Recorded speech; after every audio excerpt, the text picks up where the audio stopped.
Hello दोस्तों, आप सभी को मेरे इस चैनल पर हार्दिक अभिनंदन है। तो दोस्तों, आज हम बात करने वाले हैं कि महिलाएं तीज का व्रत क्यों रखती हैं। तीज का महत्व क्या है, क्या इसके पीछे कोई पौराणिक कथा जुड़ा हुआ है? तो चलिए जानते हैं। तीज व्रत में अब शाम के समय कथा सुनी जाती है। महिलाएं पूरा श्रृंगार करके एक जगह एकत्र होकर कथा सुनने और अपने अटल सुहागन की कामना करती है। तीज का व्रत पूर्ण रूप से माता पार्वती और भगवान शिव से जुड़ा है। कैसे माता पार्वती ने तपस्या करके भगवान शिव को अपने पति के स्वरूप में मांगा था, इस व्रत से जुड़े कथा में भी इसी का जिक्र है। भाद्रपद मास के शुक्ल पक्ष की हस्त नक्षत्र संयुक्त तृतीया के दिन इस व्रत को किया जाता है। इसे तीज कहते हैं। इस व्रत को करना भी किसी तपस्या से कम नहीं है। पूरे दिन व्रत में कुछ खाया और पानी तक भी नहीं पिया जाता है। इस व्रत का पारण अगले दिन किया जाता है। व्रत के दिन शाम को कथा कहकर फल आदि ग्रहण किया जा सकता है। इस व्रत में कथा सुनने का खास महत्व है। शाम को पूजा कर कथा सुनी जाती है और फिर रात को जागरण किया जाता है। इस व्रत में मिट्टी के शव शिव पार्वती की पूजा होती है। माँ पार्वती को बांस की डालियाँ में सुहाग का सामान अर्पित किया जाता है। तीनों देवताओं को वस्त्र अर्पित करने के बाद हरितालिका तीज व्रत कथा सुननी चाहिए। इस दिन पूजा का मुहूर्त सुबह 6:30 बजे से लेकर 8:33 तक है। अगर प्रदोष काल में पूजा करना चाहते हैं तो 6:33, रात 8:51 तक कर सकते हैं। हरितालिका तीज व्रत में महिलाएं माता गौरी और शिव जी की पूजा करती है, साथ ही सौभाग्यवती होने का आशीर्वाद मांगती है। विवाहित महिलाओं के लिए ये व्रत बेहद ही महत्वपूर्ण माना जाता है। इस दिन पूजा के दौरान व्रत कथा सुनने से ही पूजा का पूर्ण फल प्राप्त होता है। एक बार भगवान शिव ने माता पार्वती जी को उनके पूर्व जन्म का स्मरण कराने के उद्देश्य से इस व्रत के महात्म्य की कथा कही थी।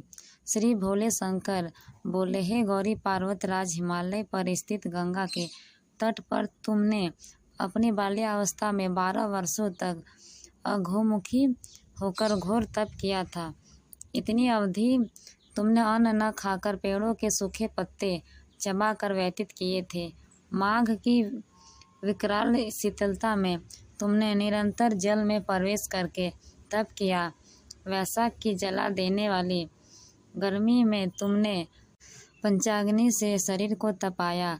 श्रावण की मूलाधार वर्षा में खुले आसमान के नीचे बिना अन्न जल ग्रहण किए समय व्यतीत किया। तुम्हारे पिता तुम्हारी कष्ट साध्य तपस्या को देखकर बड़ी दुखी होते थे। उन्हें बड़ा क्लेश होता था।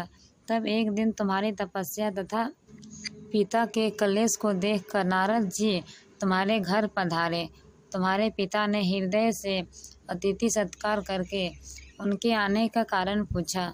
नारद जी ने कहा, गिरिराज, मैं भगवान विष्णु के भेजने पर यहाँ उपस्थित हुआ हूँ। आपकी कन्या ने बड़ा कठोर तप किया है। इससे प्रसन्न होकर वे आपकी सुपुत्री से विवाह करना चाहते हैं। इस संदर्भ में आपकी राय जानना चाहता हूँ। नारद जी की बात सुनकर गिरिराज प्रसन्न हो उठे। उनके तो जैसे सारे कलेश ही दूर हो गए। प्रसन्नचित होकर वे बोले, श्रीमान, यदि स्वयं श्री विष्णु मेरी कन्या का वरण करना चाहते हैं तो भला मुझे क्या आपत्ति हो सकती है। वे तो साक्षात ब्रह्मा है।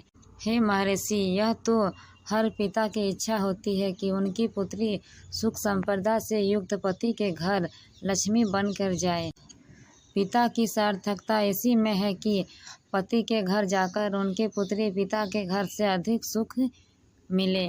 तुम्हारे पिता की स्वीकृति पाकर नारद जी विष्णु के पास गए और उनसे तुम्हारे विवाह के निश्चित होने का समाचार सुनाया। मगर इस विवाह संबंध की बात जब तुम्हारे कान में पड़ी तो तुम्हारे दुख का ठिकाना न रहा। तुम्हारी एक सखी ने तुम्हारी इस मानसिक दशा को समझ लिया और उसने तुमसे उस विपक्षता का कारण जानना चाहा। तब तुमने बताया, मैंने सच्चे हृदय से भगवान शिव शंकर का वरण किया है, किंतु मेरे पिता ने मेरा विवाह विष्णु जी से निश्चित कर दिया है। मैं विचित्र धर्म संकट में हूँ, अब मैं क्या करूँ। प्राण छोड़ देने के अतिरिक्त अब कोई भी उपाय शेष नहीं बचा है। तुम्हारी सखी बड़ी ही समझदार और सूझबूझ वाली थी। उसने कहा, सखी, प्राण त्यागने का इसमें कोई कारण नहीं है। संकट के मौके पर धैर्य से काम लेना चाहिए। नारी के जीवन की सार्थकता इसी में है कि पति रूप में हृदय से जिसे एक बार स्वीकार कर लिया, जीवन पर्यंत उसी के साथ निर्वाह करे। सच्ची आस्था और एक निष्ठा के समक्ष तो ईश्वर को भी समर्पण करना पड़ता है। मैं तुम्हें घनघोर जंगल में ले चलती हूँ, जो साधना स्थली भी हो और जहाँ तुम्हारे पिता तुम्हें खोज भी ना पाए। वहाँ तुम साधना में लीन हो जाओ। मुझे विश्वास है कि ईश्वर अवश्य ही तुम्हारा सहायता करेंगे। तुमने ऐसा ही किया। तुम्हारे पिता तुम्हें घर में ना पाकर बड़ी दुखी और चिंतित हुए। वे सोचने लगे कि तुम कहाँ चली गई। मैं विष्णु जी से उनका विवाह करने का प्रण कर चुका हूँ। यदि भगवान विष्णु बारात लेकर आ गए और कन्या घर पर नहीं हुई तो अब बड़ा अपमान होगा। मैं तो कहीं मुँह दिखाने के योग्य नहीं रहूँगा। यही सब सोचकर गिरिराज ने जोर शोर से तुम्हारी खोज शुरू करवा दी। इधर तुम्हारी खोज होती रही और उधर तुम अपनी सखी के साथ नदी के तट पर एक गुफा में मेरी आराधना में लीन थी।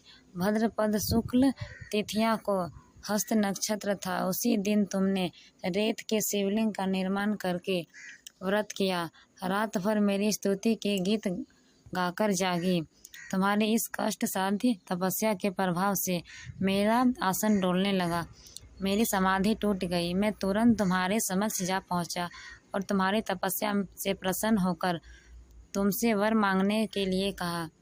तब अपनी तपस्या के फलस्वरूप मुझे अपने समक्ष पाकर तुमने कहा, मैं हृदय से आपको पति के स्वरूप में वरण कर चुकी हूँ। यदि आप सचमुच मेरी तपस्या से प्रसन्न होकर आप यहाँ पधारे हैं तो मुझे अपनी अर्धांगिनी के रूप में स्वीकार कर लीजिए। तब मैं तथास्तु कहकर कैलाश पर्वत पर लौट आया। प्रातः होते ही तुमने पूजा की समस्त सामग्री को नदी में प्रवाहित करके अपनी सहेली सहित व्रत का पालना किया। उसी समय अपने मित्र, बंधु और दरबारियों सहित गिरिराज तुम्हें खोजते खोजते वहां आ पहुँचे और तुम्हारी इस कष्ट साधना तपस्या का कारण का उद्देश्य पूछा।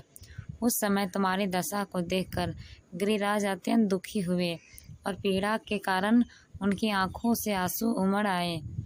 तुमने उनके आंसू पोंछते हुए विनम्र स्वरूप से कहा, पिताजी, मैंने अपने जीवन का अधिकांश समय कठोर तपस्या में बिताया है। मेरी इस तपस्या का उद्देश्य केवल यही था कि मैं महादेव को पति के रूप में पाना चाहती थी। आज मैं अपनी तपस्या को कसौटी पर खड़ी उतर चुकी हूँ। आप क्योंकि विष्णु जी से मेरा विवाह कराने का निर्णय ले चुके थे, इसलिए मैं अपने आराध्य की खोज में घर छोड़कर चली आई। अब मैं आपके साथ इसी शर्त पर जाऊंगी कि आप मेरा विवाह विष्णु जी से न कराकर महादेव जी से कराएंगे। गिरिराज मान गए और तुम्हें घर ले गए। कुछ समय के पश्चात शास्त्रोक्त विधि पूर्वक उन्होंने हम दोनों का विवाह सूत्र बंधन से बांध दिया। हे पार्वती, भद्रपद की शुक्ल तिथियां को तुमने मेरी आराधना करके जो व्रत किया था, उसी के फलस्वरूप मेरा तुमसे विवाह हो सका। इसका महत्व यह है कि मैं इस व्रत को करने वाली कुंवारियों को मनोवांछित फल देता हूँ। इसलिए सौभाग्य की इच्छा करने वाली प्रत्येक युक्तियों को यह व्रत पूरी एक निष्ठा और आस्था से करनी चाहिए। तभी से पूरे संसार में पति की लंबी आयु और मनोवांछित वर प्राप्त करने के लिए कुंवारी कन्या और सुहागिन महिलाएं हरतालिका का तीज व्रत का हर साल करने लगी। तो दोस्तों, यह वीडियो आपको कैसी लगी कमेंट में ज़रूर लिखिए। आशा करती हूँ कि यह वीडियो आपको पसंद आई होगी। तो यदि मेरा यह वीडियो पसंद आया होगा तो मेरे इस चैनल को सब्सक्राइब करके रखें, ताकि मेरी हर एक नई वीडियो आप तक पहुँचे। तो दोस्तों, फिर मिलेंगे एक नई वीडियो के साथ। Thank you.